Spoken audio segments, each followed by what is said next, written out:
નમસ્કાર વિદ્યાર્થી મિત્રો, ભારત ભૂમિ અને એના લોકોની અંદર આપણે બે જાતિઓની ચર્ચા કરી. નેગ્રીટો, નિગ્રો, હબસી ક્યાંથી આવ્યા? વાયા બલુચિસ્તાન, આફ્રિકાથી. શારીરિક વિશેષતા: વાકડિયાવાળ, વર્ણશ્યામ, 4 થી 5 ફૂટની ઊંચાઈ. અન્ય વિશેષતાઓમાં મૂળ નિવાસી ભારતીય જૂની પ્રજા. ત્યારબાદ ઓસ્ટ્રેલોઇડની ચર્ચા કરી. આર્યોએ એને બીજું નામ આપ્યું નિષાદ. ત્રીજું નામ પડ્યું ભીલ. 4 જગ્યાએ આ જાતિ જોવા મળે: અસમ, ખાસી, નિકોબાર, બ્રહ્મદેશ, મ્યાનમાર, બર્મા, જેની આપણે ચર્ચા કરી હતી. બરાબર. શારીરિક વિશેષતાઓમાં થોડોક જ ફેર હતો, 2 પોઈન્ટ સેમ ટુ સેમ આવતા હતા. ઓકે, હવે જોઈ દ્રવિડ જાતિ કે જેની અને આર્યની, આ બેના પોઈન્ટ આપણા માટે મોસ્ટ આઈએમપી. દ્રવિડ ક્યાંથી એવા, શું કાંઈ એની ક્યાંય ચર્ચા છે નહીં. અન્ય નામ શું, કાંઈ એનો કડીબદ્ધ ઇતિહાસ આપણી પાસે ઉપલબ્ધ નથી. ક્યાંથી એવા, કોઈ માહિતી નથી. રેડી? જોઈ હવે દ્રવિડોનો જે પોઈન્ટ પાઠ્યપુસ્તકમાં આપ્યો છે એમાંથી 2-3 વસ્તુ આપણા માટે મોસ્ટ આઈએમપી છે. પેલું તો એ કે સિંધુ ખીણની સંસ્કૃતિના, આદિ સંસ્કૃતિના, પાષાણ યુગની સંસ્કૃતિના દ્રવિડ લોકો સીધા વારસદાર છે.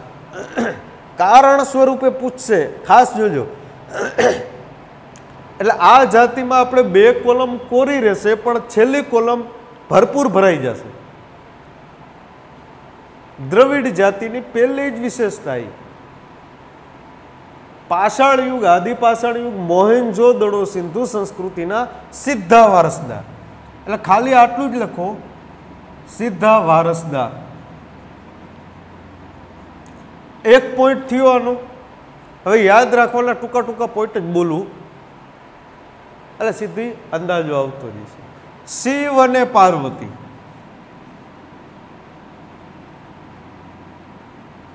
માતૃમૂલક, ધૂપદીપ,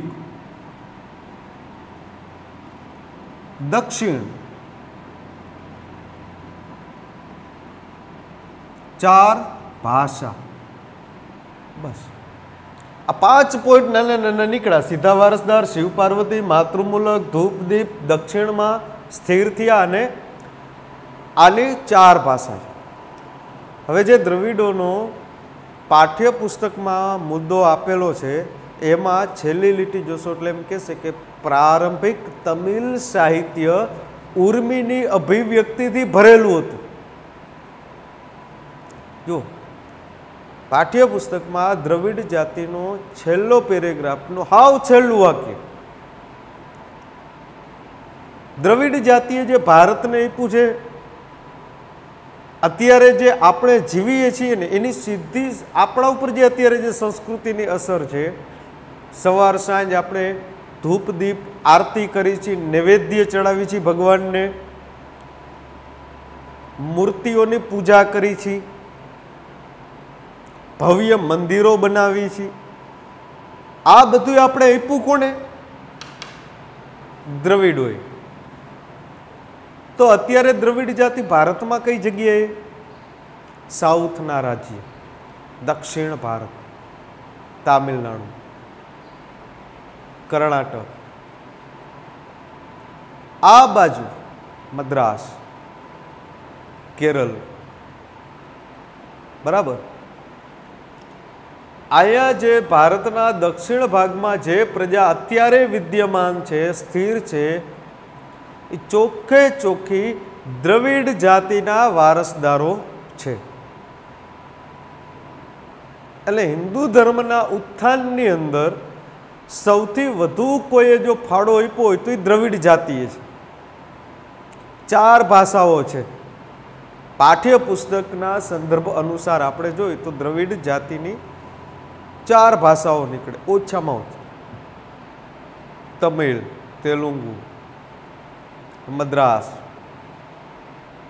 મલયાલમ. ઓકે.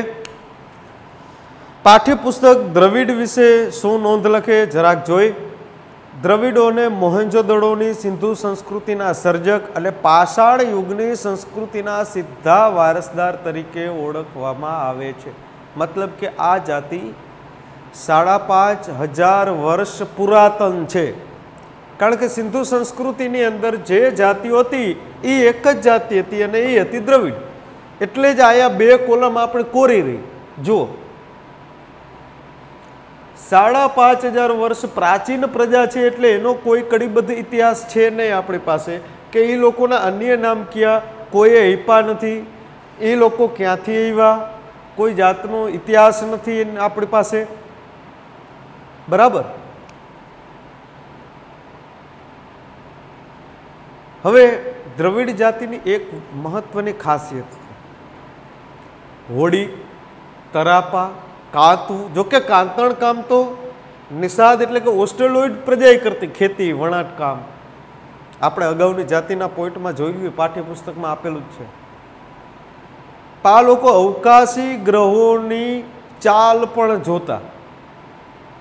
મતલબ કે જ્યોતિષશાસ્ત્ર વિકસાવવામાં ક્યાંક ને ક્યાંક દ્રવિડ લોકોનો સીધો ફાળો રહેલો છે. રેડી? આગળ જોઈ. ઉત્તરમાંથી આવેલી વિવિધ પ્રજાની ભાષા અને સંસ્કૃતિના લક્ષણો ટકી રહ્યા. હવે જો ઘણા વિદ્યાર્થી ભૂલી કરે કે સાહેબ તમે તો કહેતા હતા કે ક્યાંથી આવ્યા, એ કોલમ આપણે કોરી રહી. તો અહીંયા તો પાઠ્યપુસ્તકમાં કીધું છે કે ઉત્તરમાંથી આવેલા. હા, ઉત્તરમાંથી આવેલા, ખાલી દિશા નક્કી થઈ. જેમ આમાં કીધું હતું કે ભાઈ અગ્નિ એશિયામાંથી આવેલા, આપણે કીધું હતું કે ઓસ્ટ્રેલિયા ખંડને યાદ રાખો અગ્નિ ખૂણામાંથી છે. આયા એમ કીધું કે વિવિધ જાતિની સંસ્કૃતિના લક્ષણો ટકી રહ્યા. એટલે આના ઉપરથી એવું નક્કી ન થાય કે દ્રવિડો ઉત્તરમાંથી કયા સ્થળેથી ભારતમાં આગમન થી.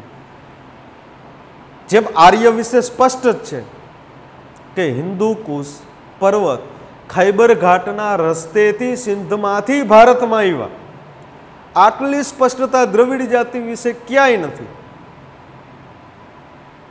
મતલબ એ ક્યાંથી આવ્યા એના વિશે હજી મતાંતર છે, ફિક્સ કે ફાઇનલ કહી શકાય નહીં. ઓકે. આગળ. આ લોકો દ્રવિડ કહેવાના, પણ વિવિધ જાતિઓનો સમુદાયનો સરવાળો થયો અને એ દ્રવિડ બન્યા. મતલબ તમે જુઓ, દ્રવિડોમાં જ ભાષાઓ નોખી નોખી છે. આર્યોમાં આવું નહીં બને. આર્યની એક જ ભાષા, દેવ ભાષા સંસ્કૃત, સમયાંતરે હિન્દી થઈ. દ્રવિડોમાં આવું કેમ કે ભાઈ 4 અલગ અલગ ભાષાઓ, કન્નડ, તમિલ, તેલુગુ, મલયાલમ. આવું આર્યોમાં કેમ નથી? કારણ કે આર્યો સંગઠિત હતા અને એક જ જગ્યાએથી ભારતમાં આવ્યા. દ્રવિડોમાં એવું નથી. એટલે આપણે આ કોલમ અધૂરી રાખી. ખાલી તો અહીંયા આવું લખી શકાત કે ઉત્તર દિશાએથી ભારતમાં એને પ્રવેશ કર્યો. હવે ઉત્તર દિશામાં તો અલગ અલગ ઘણી બધી કન્ટ્રીઓ છે, ત્યાંથી ખબર કેમ પડે કે કઈ જગ્યાએથી નીકળાતા હોય. બરાબર? ઓકે. હવે દ્રવિડોએ આયા અંડરલાઈન ખેંચજો.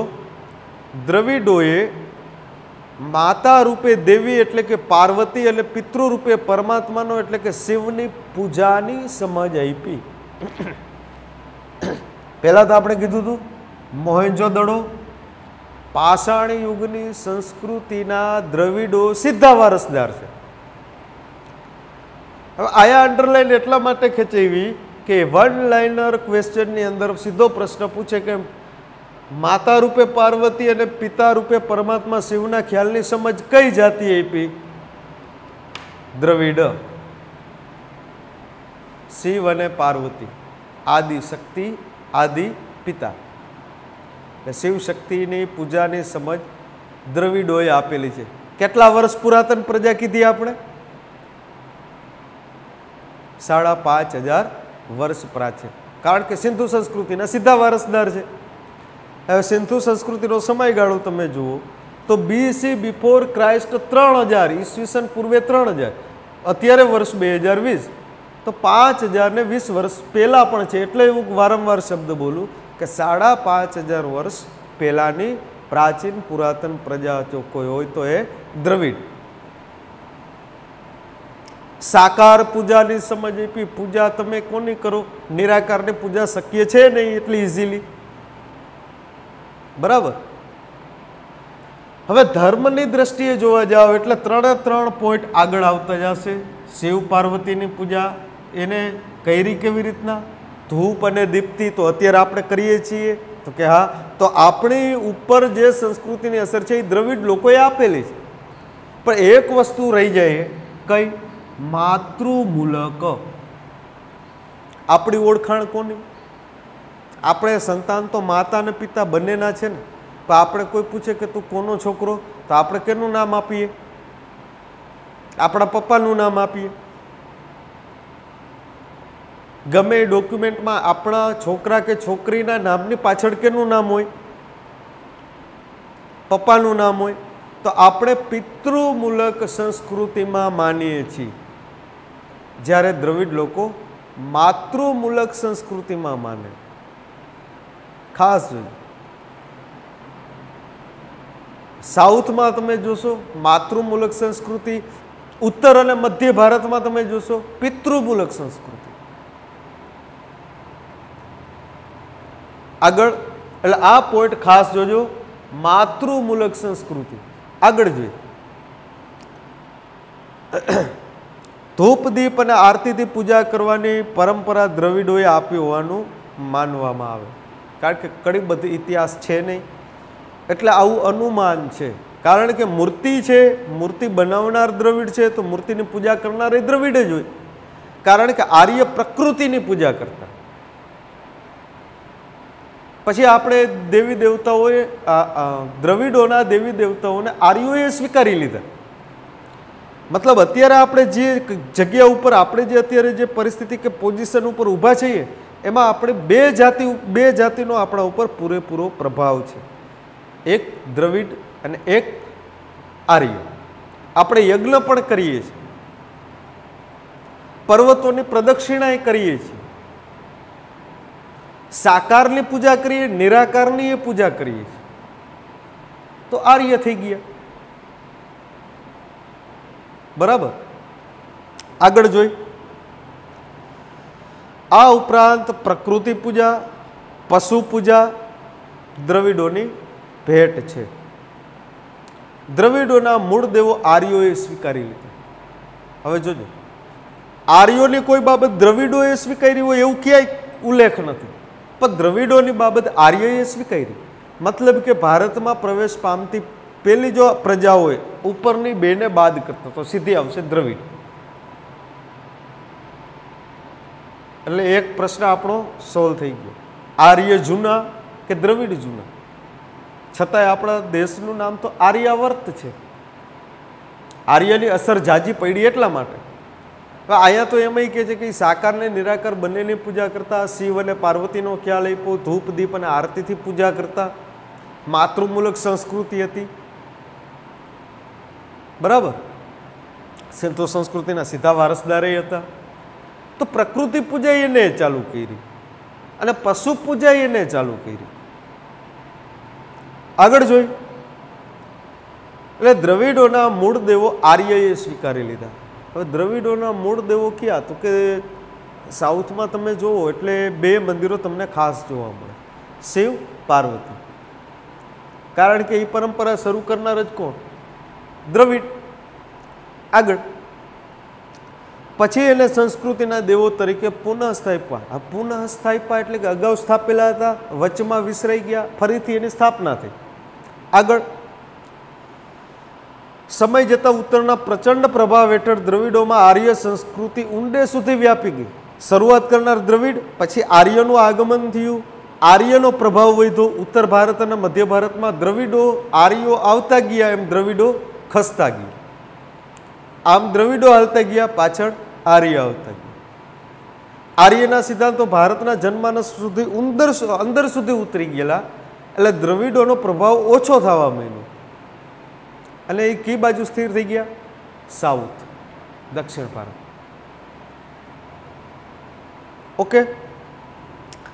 પછી કે આંતરજ્ઞાતીય લગ્ન સંબંધો પણ પ્રસર્યા. જરૂર પડે તો આ વાક્યને નીચે અંડરલાઈન ખેંચી નાખજો. અત્યારે જે જડ માનસ છે આપણું, એના ઉપર સીધો પ્રહાર થાય કે હજારો વર્ષ પહેલા પણ આંતરજ્ઞાતીય લગ્ન થતા. આગળ દ્રવિડોમાં માતૃમૂલક કુટુંબ પ્રથા પ્રચલિત હતી. એ તો આપણે જોયું જ છે કે માતા અને પિતામાં સૌથી વધારે મહત્વનું સ્થાન દ્રવિડ લોકો માતાને આપતા. આગળ જોઈ જે અગાઉ મેં કીધું હતું કે દ્રવિડોની એક બાબત બહુ મસ્ત મજાની છે, અવકાશી ગ્રહવાળી. અહીંયા અંડરલાઈન ખેંચજો.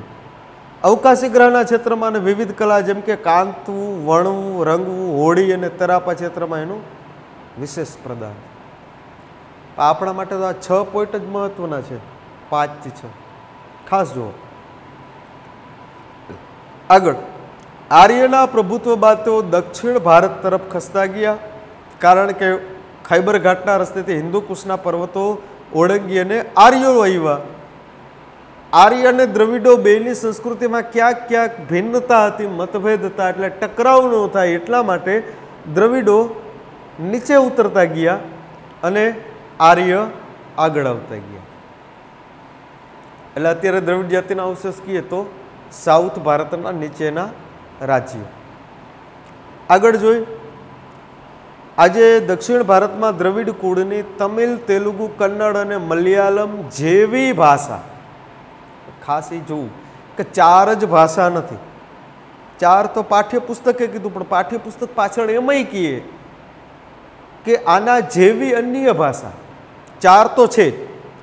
કારણ કે મોટા ભાગનું દક્ષિણ ભારતનું જે સાહિત્ય છે, સાહિત્યવાળા પાઠમાં આગળ આવશે, દક્ષિણ ભારતનું મહત્વનું મોટા ભાગનું સાહિત્ય આ 4 ભાષાઓમાં જ છે.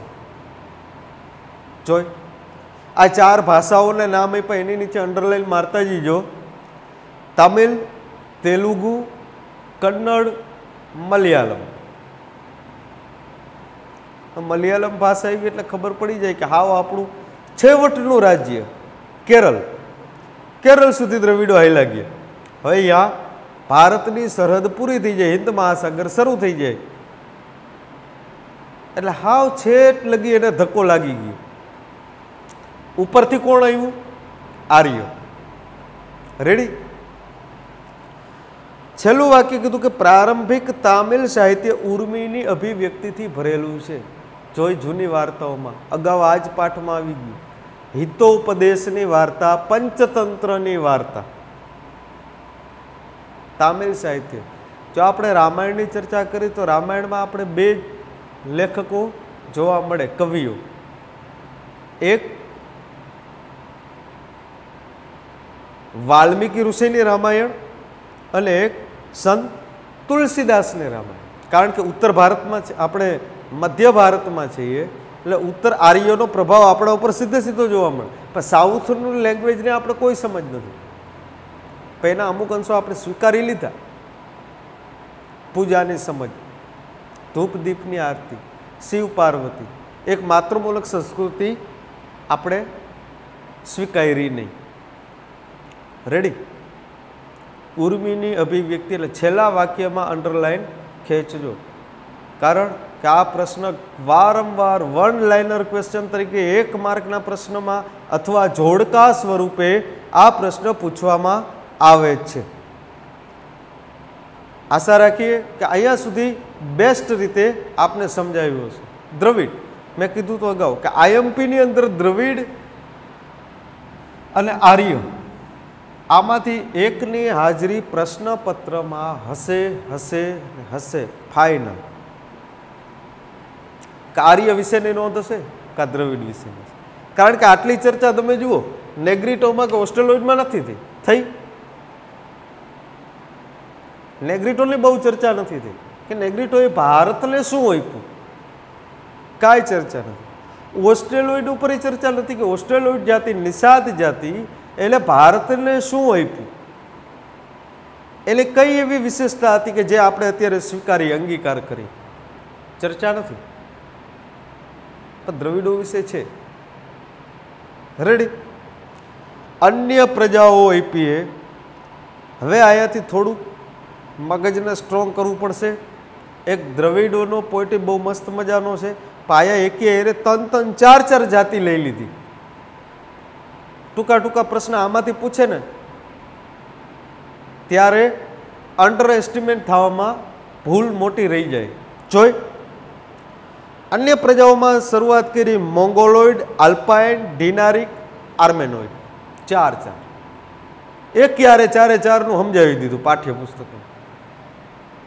કોઈ વિષય ઉપર જાજી ચર્ચા નથી જેટલી દ્રવિડ અને આર્યમાં કરવામાં આવી. હવે એમાંથી જ આપણે સૌરાષ્ટ્રમાં આવી જશું. જોઈ મોંગોલોઇડ.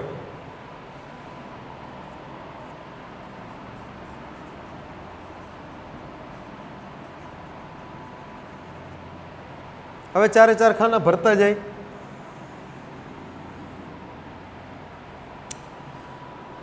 પશ્ચિમ ચીનમાંથી તિબેટમાં થઈ ભારતમાં આવી. આ જાતિમાં એક બહુ મસ્ત મજાનો પોઈન્ટ નીકળશે. જોઈ ક્યાંથી આવી? ચીનમાંથી via Tibet, same to same Africa via Baluchistan જેવું થયું. હવે આ જાતિની મોંગોલોઇડની એક ખાસ વિશેષતા એ કઈ એનું ભારતીયકરણ થયું. મતલબ કે એને ભારતમાં એવી રીતના સમાઈ ગયા કે એ ખબર જ ના પડે. ખાસ જોજો, ભારતીયકરણ બહુ મસ્ત મજાનો પોઈન્ટ. કઈ જાતિનું ભારતમાં ભારતીયકરણ થયું ઉપરના એકય નહીં આવે સિવાય કે મોંગોલોઇડ. આગળ હવે છે ક્યાં? 7 સિસ્ટર્સ ઉપરના 7 રાજ્ય આપ્યા છે. આસામ, સિક્કિમ, ભૂટાન, પૂર્વ બંગાળ.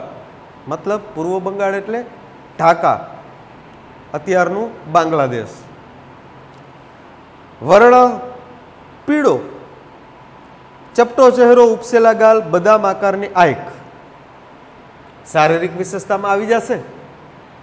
જોઈએ શું કે વર્ણ પીળો,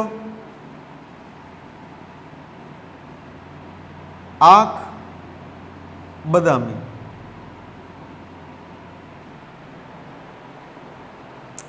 આગળ એને કીધું કે ઉપસેલા ગાલ અને ચપટો ચહેરો. આ શારીરિક લક્ષણો થયા. પણ શારીરિક લક્ષણોમાં આના 2 મહત્વના હતા: વર્ણ પીળો, આંખ બદામી. રેડી. આ થઈ મોંગોલોઇડ જાતિના શારીરિક લક્ષણ. અન્ય નામ જેને બીજા તરફથી આપવામાં આવ્યા હોય, જેમ આર્યોએ નામ આપ્યું હતું ઓસ્ટ્રેલોઇડ જાતિને નિષાદ. આવું નામ મોંગોલોઇડ લોકો પીળા વર્ણના હતા એટલે એને કહેવામાં આવ્યું કિરાત. બીજા નામની અંદર જોઈ કિરાત. કિરાતનો અર્થ થાય ભૂંડ અથવા શિકારી. કિરાત ભૂંડ, જેની આંખો બદામી, વર્ણ પીળો. શારીરિક લક્ષણોમાં જોઈ લીધું આપણે, વર્ણ પીળો, આંખ બદામી રંગ. ખાસ જોજો આ. અને એક આમાંથી મેં કીધું હતું એમ કે આનું ભારતીયકરણ થયું ને એક મહત્વનો મુદ્દો હોય. આગળ આલ્પાઇન, ડિનારિક અને આર્મેનોઇડ છે. 3 ભેગી લઈ લ્યો. આલ્પાઇન,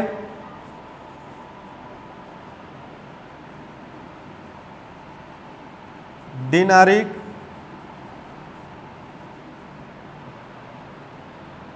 અને આર્મેનોઇડ.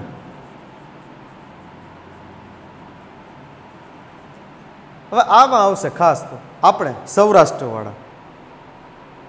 કદાચ આપણે પૂછે આપણે આ જે 5-6 જાતિઓ આપી એમાંથી આપણો સમાવેશ શેમાં થાય? જોઈ મધ્ય એશિયામાંથી આવેલી. આવ્યા ક્યાંથી? મધ્ય એશિયા. આવું આમાં બન્યું હતું. અગ્નિ એશિયા, ઓસ્ટ્રેલોઇડ, મધ્ય એશિયા, આ 3 જાતિ એક સમાન ભૌતિક ગુણો ધરાવે એટલે ત્રણેય વિશે વધારે ચર્ચા નથી, કે ત્રણેયને હારે જ લઈ લીધી. અંશ ક્યાં? મહારાષ્ટ્ર, બંગાળ, ઓડિશા, ગુજરાત અને સૌરાષ્ટ્રમાં વધુ પ્રમાણમાં. આ વાક્યમાં અંડરલાઈન છેલ્લે કરી નાખજો. મતલબ પશ્ચિમ ભારત બાજુ આવી ગયા ને, મહારાષ્ટ્ર આપણું પાડોશી રાજ્ય, ત્યારબાદ કીધું બંગાળ, તો છેડ સામેની સાઈડ ઓડિશા, એ જ સાઈડ ગુજરાત અને સૌરાષ્ટ્ર. હવે જો ગુજરાતમાં સૌરાષ્ટ્ર છે, પણ અહીંયા સ્પેશિયલ સૌરાષ્ટ્ર શબ્દ આપ્યો એટલે આપણે જોવું ગુજરાત, સૌરાષ્ટ્ર.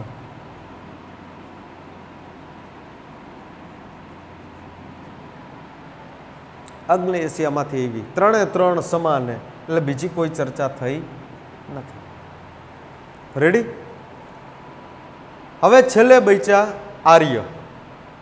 એની ચર્ચા કરશું આપણે નેક્સ્ટ પીરિયડમાં. આશા છે અહીંયા સુધીનું આપ સૌને સારી રીતે સમજાયું હશે. ન સમજાય તો કોમેન્ટ બોક્સની અંદર પ્રશ્ન પૂછો.